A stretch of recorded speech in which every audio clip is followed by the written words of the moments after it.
बिस्मिल्लाहिर्रहमानिर्रहीम। आज का लेक्चर ओ लेवल की थर्ड बोर्ड D3 के ऊपर है। इसकी एक्सरसाइज 5B को सॉल्व कर रहे हैं। आज के लेक्चर में एक्सरसाइज 5B का क्वेश्चन नंबर 10 शामिल है। बेटा आपने वीडियो लास्ट तक देखनी है ताकि क्वेश्चन के कॉन्सेप्ट को अच्छी तरह आपके माइंड में मैं बैठा सकूं। क्वेश्चन नंबर 10 की स्टेटमेंट ये है। In a particular year, Mr. Go earned a gross annual income of $1,85,000. Of this $1,85,000, the amount that will not be subjected to income tax is shown in the following table. Personal child $3,000, child relief $4,000 per child, parent relief $5,000 per parent, CPF contribution $18,600. Given that he lives with one child and two parents, and that for the remaining income that will be taxed, the gross tax payable for the first $1,20,000 is $7,950, and the tax rate for the rest is 15%. Find his income tax payable. अब सबसे पहले हमने total relief को add करना है। हम इधर लिखेंगे टोटल रिलीफ। इस साइड पे हमने लिखना है टोटल रिलीफ। जितना भी रिलीफ है वो हमने ऐड करना है। अब इसमें स्टेटमेंट में जो है 2 पेरेंट हैं, बाकी चाइल्ड भी 1 है और पेरेंट 2 हैं। अब हमने टोटल इसको ऐड करना है 3000 में। अब हमने ये वाला 4000 है ये ऐड करना है। उसके बाद सिंगल पेरेंट का 5000 है और यहाँ पे 2 पेरेंट है। हम लिखेंगे 2 इंटू जो है 5000 है। उसके बाद प्लस हमने करना है 18,600, ये CPF कंट्रीब्यूशन है। फिर देखें क्वेश्चन का कॉन्सेप्ट ये है कि एक आदमी जो है जिसका नेम मिस्टर गो है, मिस्टर गो की टोटल अर्निंग जो है टोटल उनकी इनकम है जिसमें हर किस्म के अखराजात जो है टैक्सेस वगैरह हर चीज़ शामिल है, उसको कहते हैं ग्रॉस इनकम।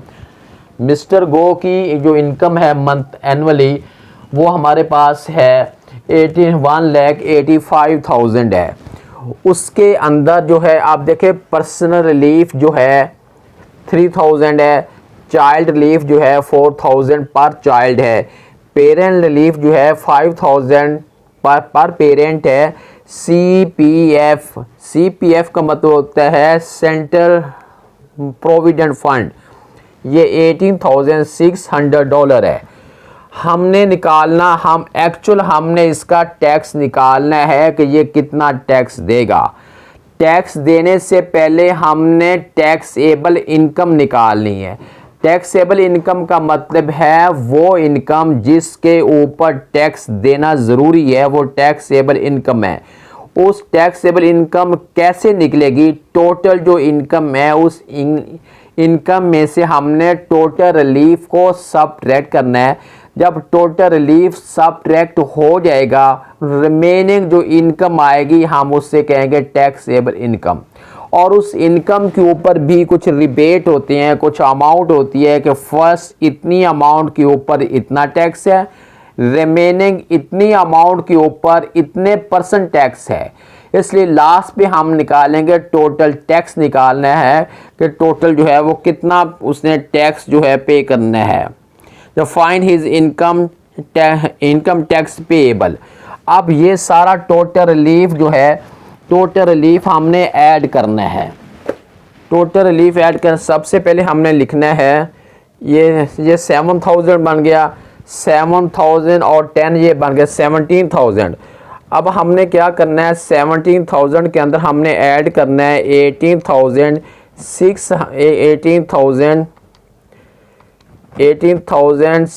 17,000 में हमने ऐड करना है $18,600। ये हमारे पास अमाउंट बन गई है $35,600 जो है ये टोटल रिलीफ है। अब उसके बाद हमने लिखना है लिखेंगे टैक्सेबल इनकम। टैक्सेबल इनकम जब हमने हेडिंग डालना है, टोटल हमारे पास है 1,85,000 के अंदर सबट्रैक्ट करना है $35,600। इस वैल्यू में से अब हमने सबट्रैक्शन करनी है। ये बन गया है 149400। $1,49,400 जो है ये टैक्सेबल इनकम है। इस टैक्सेबल इनकम के अंदर भी फर्दर कंडीशंस हैं। इधर हम अमाउंट लिखते हैं, डॉलर है 149400। इसके अंदर जो है वो कह रहेंगे 1,20,000 के ऊपर।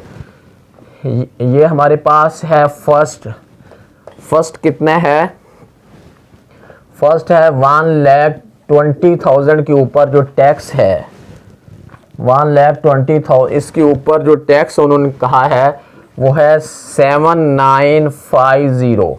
ये वो टैक्स है जो इस अमाउंट के अंदर है।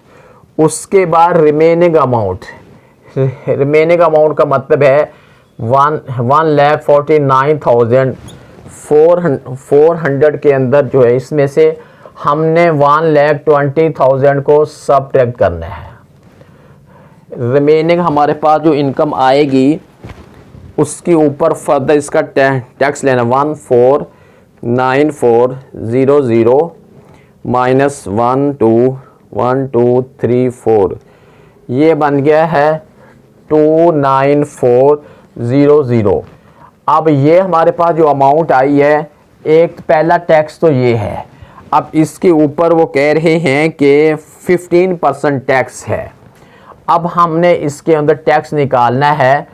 2,9,400 मल्टीप्लाई है 15,000 इसके अंदर से हमने टैक्स 20 से 20 कैंसिल हो गया।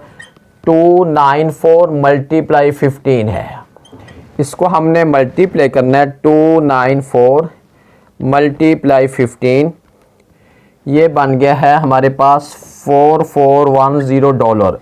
ये दूसरा टैक्स निकला है। पहला टैक्स हमारे पास वो था। अब ये लास्ट पे हमने लिखना है टैक्स पेएबल। कितना टैक्स पे करना है, 7,950 में प्लस करना है 4,410। इसमें ऐड कर रहे हैं 7,950। ये हमारे पास जो डॉलर बन गए हैं $12,360। ये वाली जो अमाउंट आई है ये इनकम टैक्स पेएबल है। इतना टैक्स पे करना है। हमने क्वेश्चन 10 को सॉल्व किया है।